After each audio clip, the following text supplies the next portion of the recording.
Estamos de regreso en Página 13, la última conversación de la semana, la conversación con que vamos cerrando el día también. Aquí en Tele 13 Radio, estamos con Quique Mujica, con la José Ochea y con Pato Fernández. Pato Fernández, Cuba. Ya, Cuba es un tema que este año nos va a acompañar, digamos, porque se convirtió en, como ya todos saben, en un objetivo de Donald Trump. Objetivo, dicho sea de paso, que viene enteramente de... ¿cómo se llama? ¿De Venezuela? No, de su canciller, de Marco Rubio, porque sí, durante todo el comienzo del gobierno, Donald Trump nunca dijo la palabra Cuba. No fue una preocupación, no estaba dentro de lo suyo. Ahora, es interesante hoy día hacer como un raconto a propósito de que se cumplen los 10 años de la visita de Obama. ¿Por qué? Porque este último... Cuba es una historia ya muy larga que ha tenido muchos periodos, que tiene muy distintos momentos, que cuando uno se pone a hablar de lo que fue la revolución, el año nuevo del 59, o de lo que fue el viaje en el Granma el año 57, o lo que fue, digamos, el año 53, la toma del cuartel Moncada, o lo que son los años románticos de los 60, son todas historias distintas que merecen una atención particular. O sea, todo tratado al saco no da luces respecto de lo que esta historia ha sido de verdad, digamos. Baste pensar que cuando Fidel Castro llega a La Habana, el año 9 del 59, se calcula que lo apoyaba un 90 y tanto % de la población. Lo apoyaba todos los empresarios, los dueños de los campos, que fueron los que ayudaron, de hecho, a los barbudos en gran medida ¿Y a Estados llegar. Unidos también? Estados Unidos hasta el año 60. Estaba con él. Él hizo un viaje a Nueva York, fue de los primeros lugares secretario fue a la Asamblea de la ONU. Fue portada, y lo paseaban. Era portada del Time, era un ídolo en Estados Unidos, incluso en los comienzos. Y en esos mismos comienzos él decía que no era comunista. Y efectivamente, acabo de leer un súper interesante artículo de Goytisolo de los años 80, que lo publicaron en Letras Libres, lo republicaron, donde se da esa discusión de en qué momento y cómo devino comunista y en qué consistió esto. Pero para no irnos tan lejos, digamos, este último periodo, dentro de esos muchos tramos que hay, este último periodo uno podría decir que comienza en diciembre de 2014, cuando Barack Obama y Raúl Castro aparecen en el mismo momento, cada uno en sus respectivos países, en la televisión, diciendo que se restablecen las relaciones diplomáticas entre estos dos países. Para mí esto es muy significativo porque en ese momento yo decidí irme para allá y escribir un libro que me tomó 4 años, que es justamente este tiempo, que es el tiempo de la apertura. Viaje al fin de la revolución. Sí, que allá le han llamado, le llamaron en su momento el deshielo. Lo primero... ¿Cuánto rato había muerto Fidel? No, Fidel todavía no muere. ¿No moría el 2014? Dentro de este periodo pasan tantas cosas, digamos, que entre otras muere Fidel. Ya. Ahora, es un periodo en que se vuelve a despertar una esperanza en Cuba que los cubanos ya se habían acostumbrado a no tener, porque han vivido una historia de múltiples frustraciones, que se cree que va a pasar algo y no pasa, digamos. Pero aquí volvieron a sentir esa esperanza. Llegó John Kerry a reabrir la embajada, los mismos Marines que habían bajado, que se habían llevado la bandera el año 62, 61, 62, fueron ellos mismos, los mismos personajes, todo un show, bueno. 60 años más viejos, a izarla de nuevo en esto. Los miembros de la seguridad del Estado, que en Cuba son un porcentaje importante de la población, salieron a decirle a la gente que no lo podían creer, en el barrio El Vedado, donde está la oficina de intereses, que recibieran bien a los norteamericanos, que pensaban que eran hueveos, porque o sea, históricamente estos mismos personajes, la más mínima demostración de afecto a un gringo le costaba la cabeza, digamos. Claro. Esta vez estaban invitados a recibir. Cuando fue la visita a Obama, salieron a recibirlo a las calles multitudes de gente. Pasaba en La Bestia, esta limusina que él tenía, y la gente salía con bandera. Volvieron muchos cubanos que estaban en el exilio a invertir de nuevo en pequeños emprendimientos se abrieron muchos restaurantes, se abrieron hotelitos, se generó una buena onda, se convirtió en este tiempo, entre el 14 y el 17, fueron los Rolling Stones. Con el Pato estuvimos en Nos ese encontramos recital, con la nos Consuelo. encontramos, estábamos reporteando Obama y también nos quedamos a los Rolling Stones. Gracias, Quique, que fue el que me mandó, que era mi jefe. Pucha, Hubo- Quique, no fue- haber trabajado contigo en esa época. ¿Qué me Le hubiera dice la mandado suerte igual, que le hubiera tuve? mandado las dos. Yo, sí, me lo perdí. En el Paseo del Prado, en La Habana, donde arranca La Habana Vieja, hubo un desfile de Chanel con las modelos más emperingotadas de ese tiempo y todo esto muy glamoroso. Fueron las Kardashian, como recordaba. Ya, pero ¿por qué recién la todo, José. ¿por qué todo Ya. esto ¿Qué pasó? no resultó? Ya, ¿qué pasó? Tuvo varias cosas. Son varios los ingredientes. Uno, en el interior de Cuba hubo quienes consideraron que se le había pasado la mano, digamos, a Raúl entusiasmo.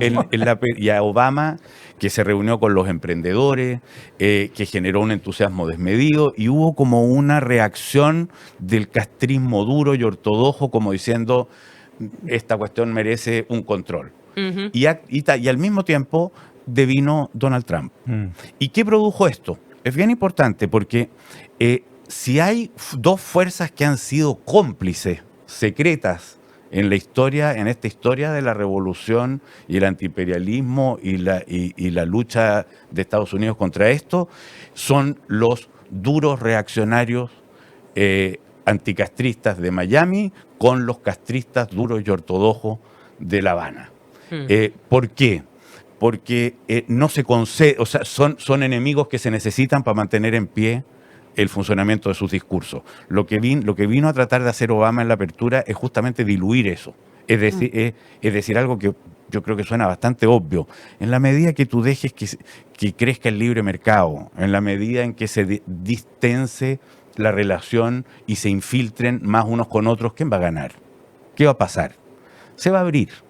Naturalmente esto va a avanzar, se va a diluir ese estado de guerra y de batalla.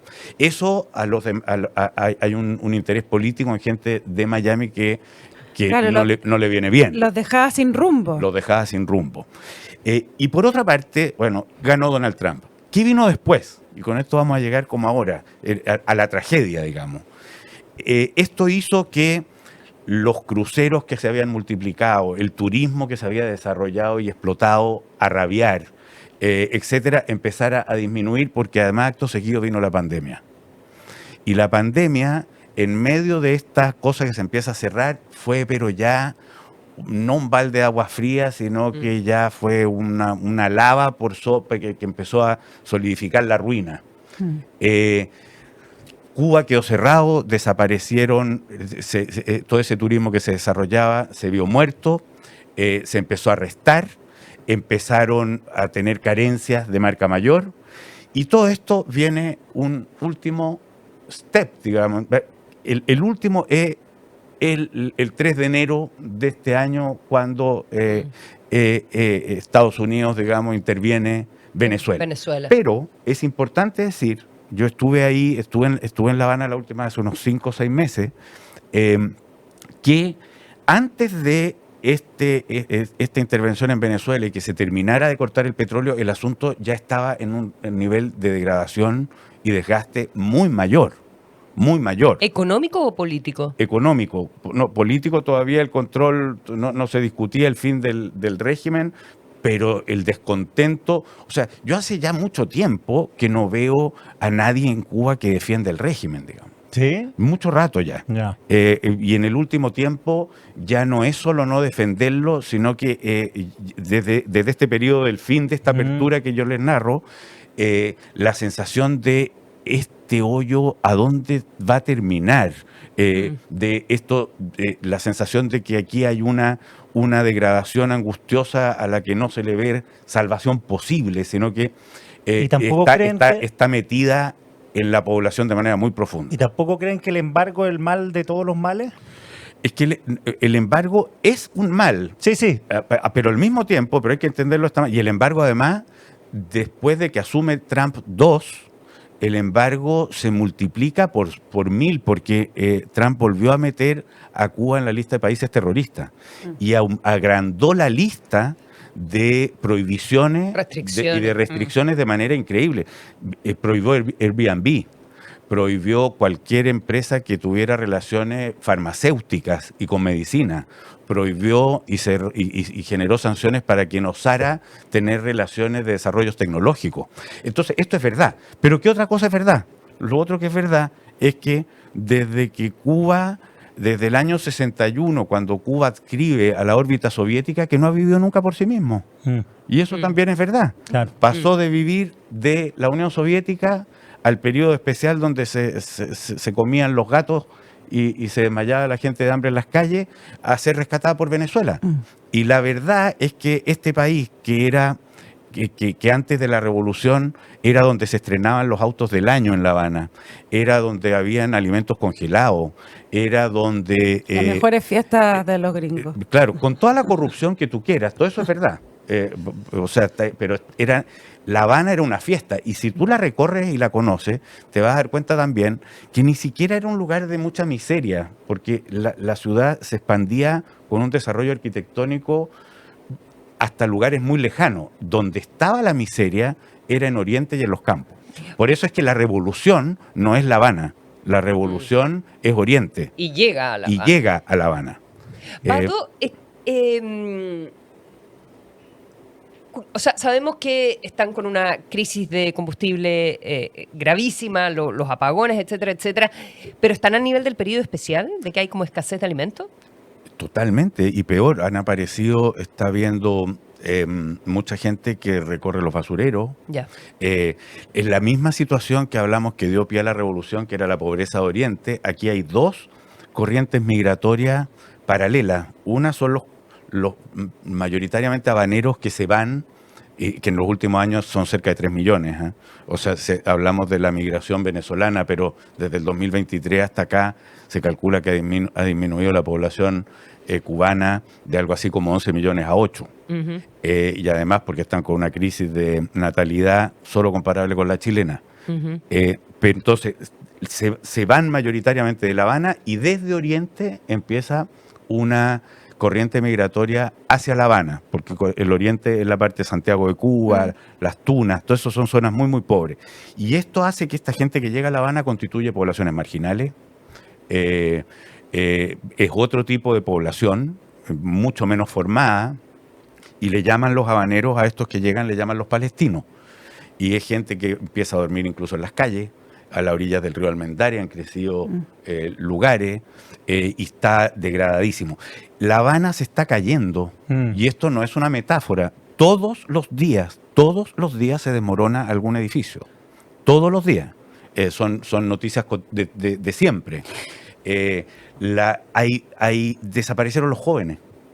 En esta fuga de gente se quedan los viejos.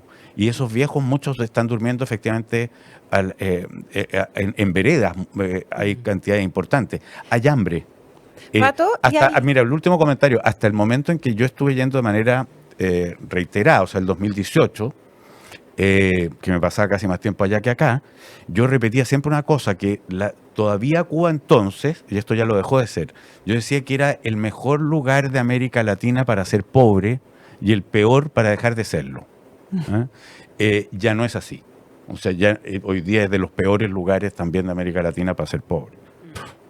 No te iba a preguntar si, porque hubo varios momentos en que hemos conocido como ciertos como voces de la oposición cubana, pero en este tiempo existe esa figura porque no se conoce nadie como que lidere una oposición. Hay grupos que tienen muy poca voz, porque estamos hablando además de un régimen totalitario donde el control de la disidencia es muy alto, pero hay unos grupos cristianos que han sido muy importantes. Hay incluso una oposición bastante socialdemócrata, y lo que uno lamenta es que históricamente la oposición ha estado afuera, los disidentes adentro tienen muy poca presencia, la demanda por, digámoslo así, democracia al interior de Cuba siempre ha sido baja. Cuando se generan descontentos verdaderos es porque desaparece el tomate y la cebolla y la situación económica es mala, cosa que hoy día es espantosa. Pero es que además no saben lo que es la democracia. No lo saben desde mucho antes de la revolución. Es como nunca han sabido qué es la nieve, tampoco saben lo que es la democracia. Hubo un periodo muy, muy corto a comienzos del siglo XX y nunca más. Claro, pero se van a las necesidades inmediatas, pues, lógico. Claro. La democracia es una conversación de lujo en ese momento. Un santuario. ¿Qué cosa está pasando ahora, eso sí? Hay algunas cosas nuevas de ahora en los últimos, yo diría, últimos días. Los apagones, que ya normalmente son de 20 horas diarias. ¿Incluido hoteles?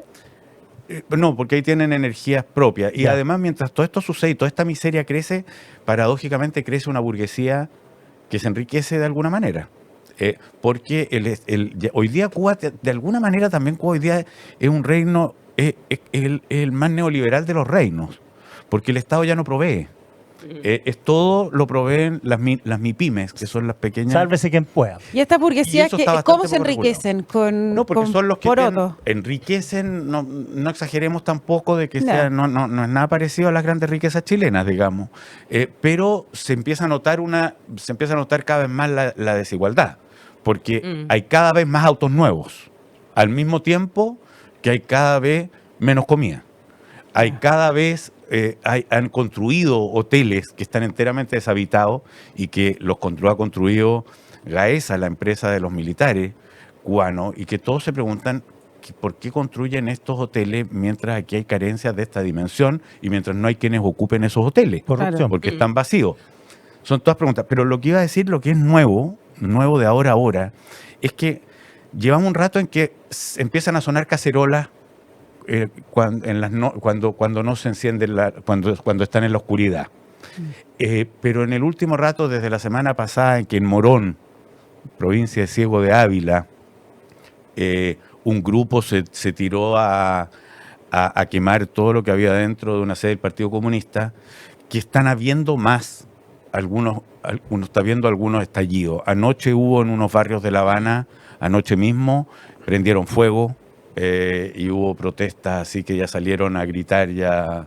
¿Eso no se había visto antes? No, eso se vio de las últimas veces que se vio fuerte fue en el Maleconazo a comienzos de los 90, se vio algo de esto el 2022, que salieron algunos grupos de gente, se han visto explosiones esporádicas. Yo me temo, o por lo menos estaría atento a si este nuevo brote si no se produce algún tipo de apertura de compuerta que vaya creciendo de manera más o menos significativa. Podría llegar a ser.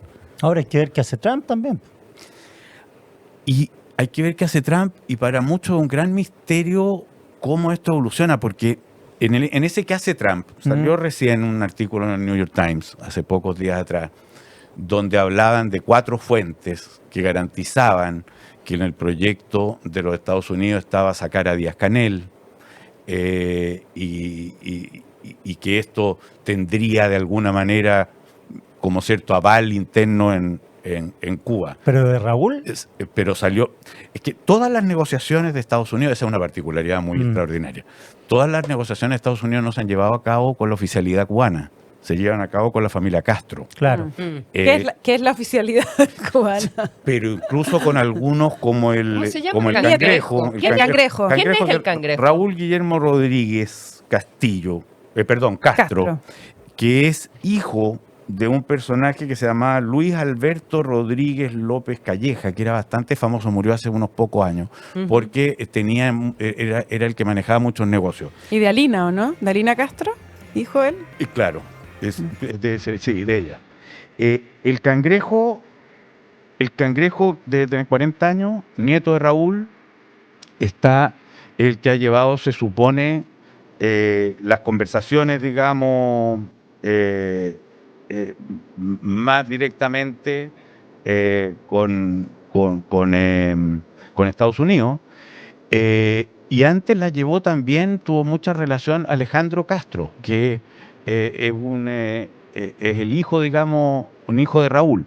Y el que ahora está tomando también un rol bastante significativo es Óscar Pérez Oliva Fraga, que es el ministro de Inversiones le llaman ministro es viceprimer ministro y ministro de Comercio Exterior e Inversión Extranjera. Se no hace nada todo el día. Bueno, pero fíjate que hoy día en la mañana estuve escuchando una entrevista que le dio al programa Mesa Redonda en Cuba hace 2 días atrás. Mesa Redonda. Primo de Mesa Central. De Tele 13. Mesa Redonda es el programa oficial, rojo. El programa periodístico oficial de Cuba desde hace muchos años. Y me daba risa escucharlo porque las noticias de las cosas nuevas que estaban permitiendo ahora el régimen iba a permitir, eran increíbles porque era una modernización que consistía en vamos a permitir que los cubanos del extranjero inviertan acá. En un país normal se desea inversión extranjera. Aquí todavía no se permite la inversión extranjera, salvo en determinadas áreas y en relación con el Estado, y van a permitir que los cubanos hagan algunas cosas, los cubanos traigan plata para algunas cuestiones en Cuba. Va a tener esto se contaba como una... Gran anuncio. No solo un gran... Y van a poder abrir incluso cuentas bancarias. ¡Wow! Y toda esta cuestión es contada como que el mundo está cambiando de manera... La perestroika. La perestroika. Qué impresionante. ¿Estás escribiendo de nuevo? Va a salir una nueva edición de esto y le voy a hacer un prólogo nuevo. Y ahora le hice uno reciencito, pero pero es como una historia que porque hay una última, y esto lo dejo porque lo vamos a tener, yo creo que lo conversaremos en otras sesiones. Continuará. En otras sesiones. Es que el fin de esta historia es el fin de una historia muy grande. O sea, es por una parte una historia local con realidades personales, individuales, sufrimientos, drama y vida, digamos. Pero por otra parte es el final de una izquierda y es el final de algo que fue un sueño latinoamericano que convocó a las mentes más interesantes, creativas y sofisticadas. Y me hacía la pregunta: ¿qué va a ser del PC chileno sin Venezuela y sin Cuba? Mira, ¿Mira la China? El PC es el primero, pero el primero y el más nítido, pero es una pregunta para toda la izquierda, para la izquierda en su conjunto. O sea, si bien este ya es un espacio abandonado por gran parte de ella, por muchas cosas, la matriz de su creencia estuvo acá. Esto es Página 13, la última conversación de la semana en Tele 13 Radio, junto a Quique Mujica, José Ochea y Patricio Fernández. Eres parte de la mejor revista radial, Página 13. Un espacio para encontrar observaciones informadas y oportunas. Con Consuelo Saavedra.